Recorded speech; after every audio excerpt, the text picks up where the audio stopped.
रातों रात दुनिया भर में चीजों की कीमतों में 10 लाख गुना गिरावट आ गई।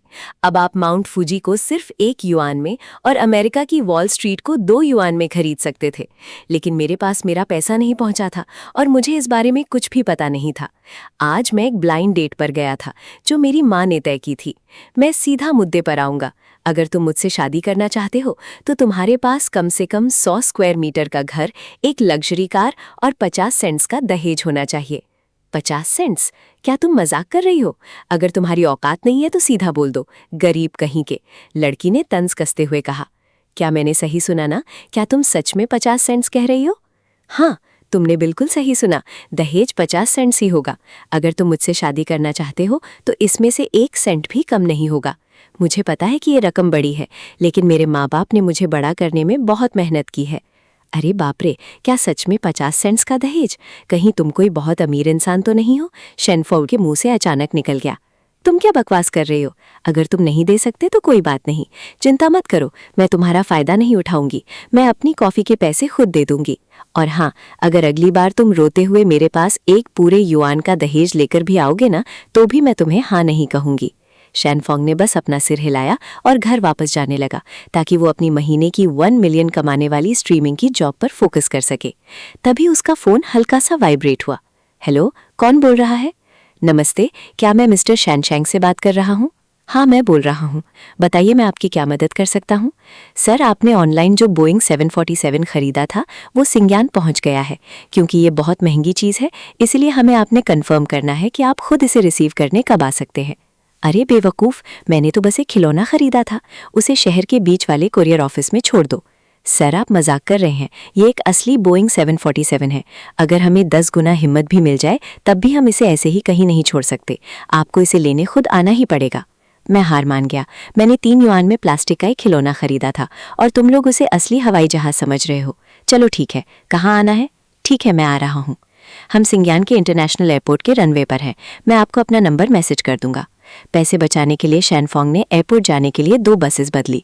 बस में सब लोग उसे घूर रहे थे जैसे वो कोई पागल हो। कितने पैसे? किराया कितना है? उसने पूछा। जवान लड़के, क्या तुम्हारी नींद पूरी नहीं हुई है? बस के ड्राइवर ने ताना मारा। आजकल के बच्चे बहुत ज्यादा बॉस वाले टीवी सीरियल देखने लगे हैं। इन्हें असलियत और सपनों में फर्क ही समझ नहीं आता। हाँ, आजकल के लड़कों में दम कम और दिखावा ज्यादा होता है। बस मुंह खोलकर बड़ी बड़ी बातें करते हैं। लड़के, लॉटरी जीतने के सपने देखना छोड़ दो। टीवी पर जो रातों रात अमीर बनने की बातें दिखाते हैं वो सब झूठ है। 5 युआन तक की बातें भी झूठ होती हैं। बिल्कुल सही। चुपचाप पढ़ाई करो और कोई नौकरी ढूंढ लो। अगर तुम महीने के 2 सेंट्स भी कमा लोगे तो समझो तुम्हारी किस्मत चमक गई। लोगों की बातें सुनकर शैनफोंग पूरी तरह कंफ्यूज हो गया। क्या हो गया है इन लोगों को आज? दहेज के लिए सिर्फ 50 सेंट्स मांग रहे थे और अब बस का किराया बचाने पर मुझे ऐसे घूर रहे हैं जैसे मैंने कोई गुनाह कर दिया हो। शैनफोंग को थोड़ा गुस्सा आने लगा। ये सस्ते कपड़े पहनता है, इसकी पूरी औकात बस कुछ युआन की ही होगी। अगर कोई इसे बेच भी दे तो ज्यादा पैसे नहीं मिलेंगे। तुम हो कौन? शिनजेन के अनाथ बच्चे। अगर बस के पैसे नहीं है तो जल्दी से नीचे उतरो, एक सूट पहने आदमी ने कहा। ये सुनकर शिनफोंग ने उस आदमी को गुस्से से देखा। क्या तुम बीमार हो? इसमें पूछने वाली क्या बात है? बस का किराया कितना है और बेची से मोमो तक का किराया कितना है? क्या तुम्हारे पास थोड़ा सा भी दिमाग नहीं है? उसके ऐसा कहते ही बस में हंगामा मच गया। अरे देखो इसे, पूछ रहा है कि बस का किराया कितना है। ये 1 युआन है भाई, 10 सेंट या 1 सेंट नहीं। लड़के, सपने देखना अच्छी बात है, लेकिन हकीकत को मत भूलो। कहीं तुम्हारा दिमाग तो खराब नहीं हो गया? हाँ, सच में कुछ युआन। इसकी हालत देखकर तो लगता है कि अगर ये 1 युआन भी निकाल ले तो मैं ये पूरी बस खा जाऊंगा। सबको इस तरह से ताने मारते देख उस सूट वाले आदमी को बहुत मजा आ रहा था। उसे लग रहा था जैसे वो सबसे ऊपर है। टीएसके, एक बच्चा जिसे अभी दुनियादारी की समझ नहीं है, अपनी औकात भूल गया है। आज मेरी लग्जरी कार सर्विसिंग के लिए गई है, इसीलिए मैं बस में सफर कर रहा हूं। अगर तुम्हारे पास पैसे नहीं हैं तो मुझे अंकल कहो, मैं तुम्हें बस के पैसे दे दूंगा। ये कहता है कि इसकी महीने की कमाई 2.5 सेंट्स है। आसपास के लोग लगातार उसका मजाक उड़ा रहे थे। अरे आज सबको हो क्या गया है? अचानक शैनफोंग को समझ आया, ये जरूर सिस्टम का किया धरा है। बहुत बढ़िया, इस दुनिया के अमीर परिवार मुश्किल से 1 मिलियन कमा पाते हैं, तो फिर क्या मैं अब दुनिया का सबसे अमीर इंसान नहीं बन गया हूं? हाँ हाँ, वो लड़की जो मेरी ब्लाइंड डेट पर आई थी बहुत खूबसूरत थी।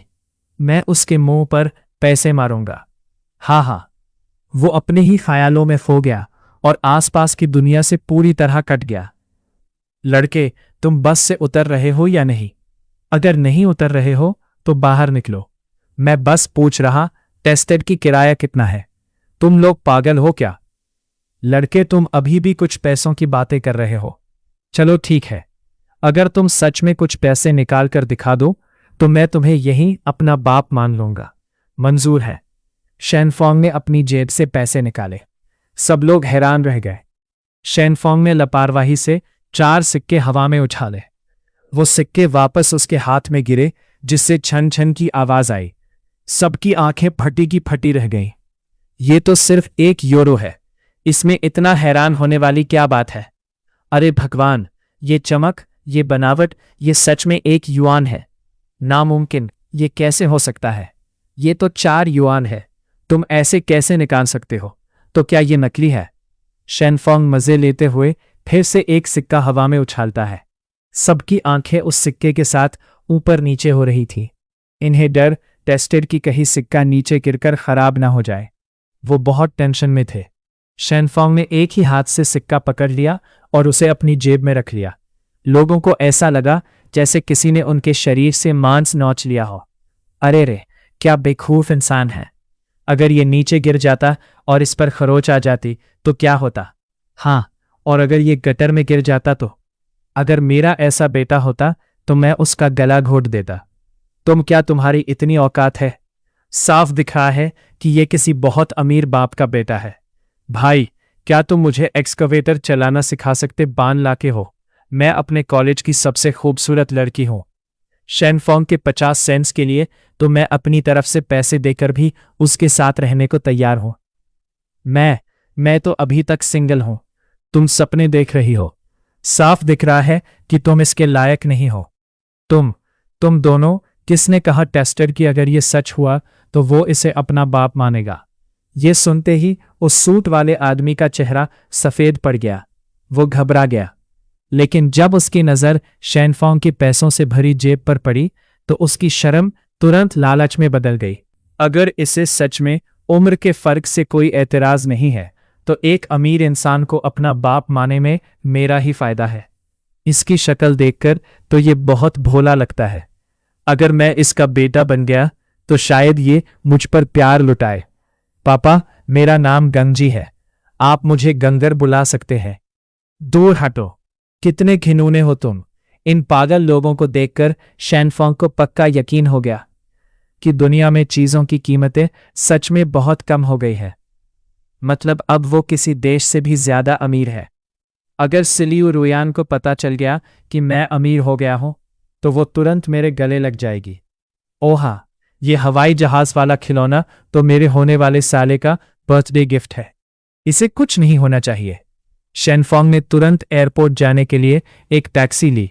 सिलियू रुयान कॉलेज के दिनों से ही शेनफोंग की ड्रीम गर्ल थी। वो पिछले 3 साल से उसके पीछे पागल टेस्टेड और हर बार उसका साला ही उसकी मदद करता टेस्टेड। शेनफेंग हमेशा उस पर पैसे लुटाता टेस्टेड। थोड़ी देर बाद शेनफोंग कार से उतरा और एयरपोर्ट के हॉल में गया। वो उस कस्टमर केयर वाले को कॉल करने ही वाला टेस्टेड जिससे उसकी पहले बात हुई थी कि तभी उसके फोन की घंटी बाजी। स्क्रीन पर उसकी ड्रीम गर्ल सिलियू रुयान का नाम चमक रहा टेस्टेड। शेनफोंग खुशी से झूम उठा। रातों रात अमीर होने के बाद वो अपनी ड्रीम गर्ल के सामने अपना रुतबा दिखाना चाहता था। हेलो जान, शावे का बर्थडे गिफ्ट तैयार है। तुम कहाँ हो? मुझे जान मत बुलाओ, मैं रनवे पर हूँ। यहाँ आओ, मुझे तुमसे कुछ जरूरी बात करनी है। अरे मैं तो शिजान एयरपोर्ट पर ही हूँ। क्या बात है? तुम भी एयरपोर्ट पर कैसे हो? शेनफोंग थोड़ा कंफ्यूज था। वो सर्विस एरिया में गया और वहाँ के मैनेजर मिस्टर वोंग का नाम लिया। वो जल्दी से हेलीकॉप्टर पार्किंग एरिया में पहुंच गया। वहां उसने लियू रुयान और उसके भाई यांगवे को देखा। यांगवे बड़े ध्यान से अपने सामने खड़े एक हेलीकॉप्टर को देख रहा था। क्या डिजाइन है! ये एक प्राइवेट जेट है। कितनी कमाल की चीज है। रुयान, शावे भी यहीं है। बहुत बढ़िया। मुझे मत छुओ। शेनफोंग, हम ब्रेकअप कर रहे हैं। बकवास बंद करो। क्या आज शावे का जन्मदिन नहीं है?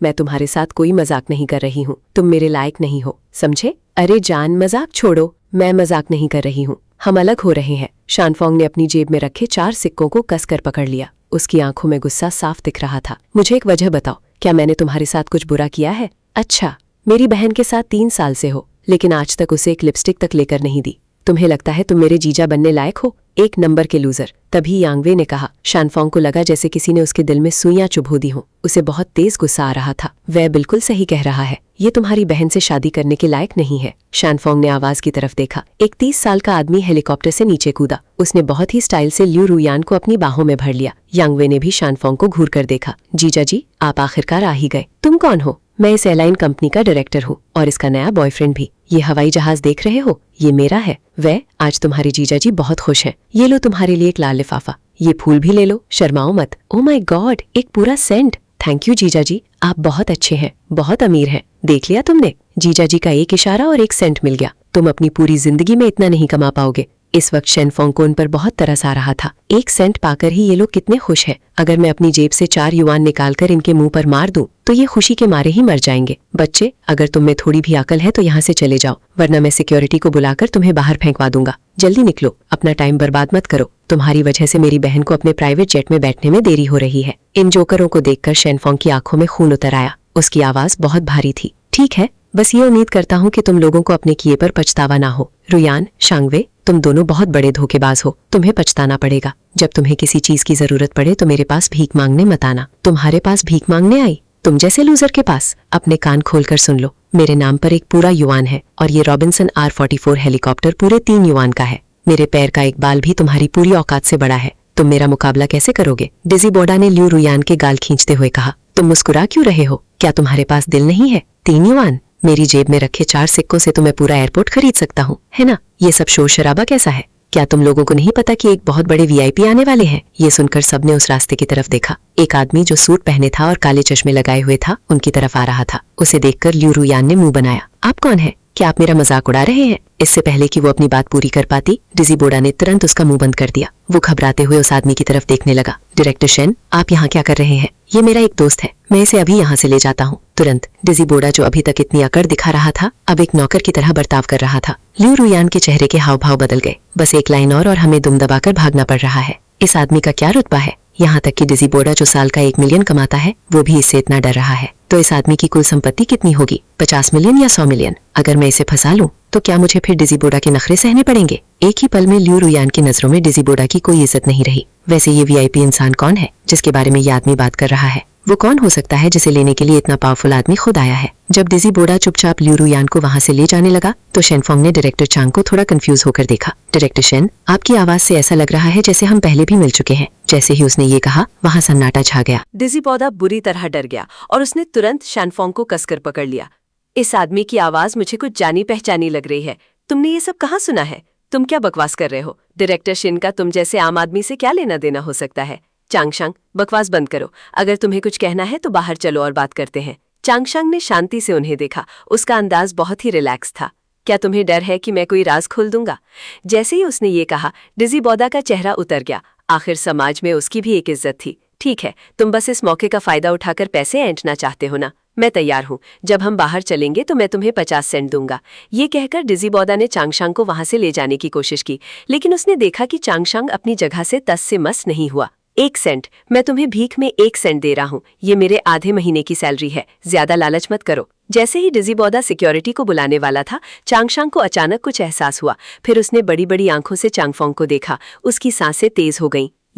ये वही है? क्या ये आवाज उसी की नहीं है जिस आदमी ने आज सुबह फोन उठाया था? इसका मतलब ये। चांगशांग ने गहरी सांस ली और खुद को शांत किया। मुझे छोड़ो, चांगशांग ने चिल्लाकर कहा। डिजी बोडा तुरंत डर गया। चांगफोंग को अपने पास आते देख डिजी बोडा थोड़ा घबरा गया। प्रेसिडेंट शिन, ये लड़का। चांगशांग ने डिजी बोडा को पूरी तरह इग्नोर कर दिया। एक साथ 3 सीढ़ियां चढ़ते हुए वो तेजी से चांगफोंग के पास पहुंचा और 90 डिग्री झुककर उसे प्रणाम किया। क्या मैं जान सकता हूँ, क्या आप ही मिस्टर शानफोंग हैं? उस वक्त पूरे हॉल में सन्नाटा छा गया। रुयान और यांगवे का मुंह खुला का खुला रह गया, जैसे उन्होंने कोई एलियन देख लिया हो। हाँ, मैं ही हूँ। आप कौन हैं? मुझे याद आया, आप वही डिलीवरी वाले हैं जिसने आज सुबह मुझे कॉल किया था, है ना? चुप रहो, क्या तुम्हें मरना है? ये चिन इंग ग्रुप के क्राउन प्रिंस हैं। जनरल मैनेजर शिन, क्या एक डिलीवरी बॉय क्राउन प्रिंस खुद पैकेज डिलीवर कर रहे हैं? क्या सर्विस सेक्टर में आजकल इतना ज्यादा कंपटीशन हो गया है? डायरेक्टर शिन, आपको पक्का कोई गलत फहमी हुई है। ये तो बस एक गरीब लड़का है। ये मेरे साथ है। ये तो मेरे लिए एक लिपस्टिक भी नहीं खरीद सकता। ये आपका VIP कैसे हो सकता है? हाँ, इसे जल्दी से बाहर निकालो। कहीं ऐसा ना हो कि डायरेक्टर शिन की नजर इस पर पड़ जाए। इसे कौन हाथ लगाने की हिम्मत करेगा? ये डायरेक्टर शेन है, शानशांग जोर से चिल्लाया। भाई बहन ये सुनकर हैरान रह गए। अपनी आंखें खोलकर देखो, ये बोइंग 747 जो अभी अभी लैंड हुआ है, इसे पूरी तरह से डायरेक्टर शैनफोंग ने खरीदा है। सबने उसकी उंगली की दिशा में देखा। वो विशाल हवाई जहाज धूप में चांदी की तरह चमक रहा था। उसके बगल में खड़ा हेलीकॉप्टर किसी खिलौने जैसा लग रहा था। बोइंग 747, ये तो एक बहुत महंगी मशीन है जिसकी कीमत 3000 युआन है। 3000 युआन? अगर तुम्हें बेच भी दिया जाए तब भी तुम 7 सेंट के नहीं बिकोगे। ये इसे कैसे खरीद सकता है? जब सब लोग इस झटके से उबरने की कोशिश कर रहे थे, तभी हीरो ने कंफ्यूज होकर अपना सिर खुजलाया। रुको बड़े भाई, आपको कोई गलतफहमी हुई है ना? मैंने तो बस एक प्लेन का मॉडल खरीदा था। मैं इसे अपने होने वाले साले के लिए बर्थडे गिफ्ट के तौर पर तैयार कर रहा था। ये शब्द सुनते ही लियू रुयान को लगा जैसे डूबते को तिनके का सहारा मिल गया हो। वो पल भर में ही एक अमीर इंसान की फैन से वापस एक आम लड़की बन गई। डायरेक्टर शेन, आपने सुना ना, इसने खुद ही मान लिया है। ये तो बस एक टूटा हुआ मॉडल है। मैं इसके झांसे में आने वाली थी। मिस्टर हीरो, कृपया अपने ऑर्डर की जानकारी दिखाइए। हीरो ने लापरवाही से अपना फोन उसकी तरफ बढ़ा दिया। उस कस्टमर सर्विस वाले ने एक नजर देखी और उसकी आंखें फटी की फटी रह गईं। उसने अचानक अपना सिर उठाया। मैं गलत नहीं हूँ, ये एक असली बोइंग कंपनी का प्लेन है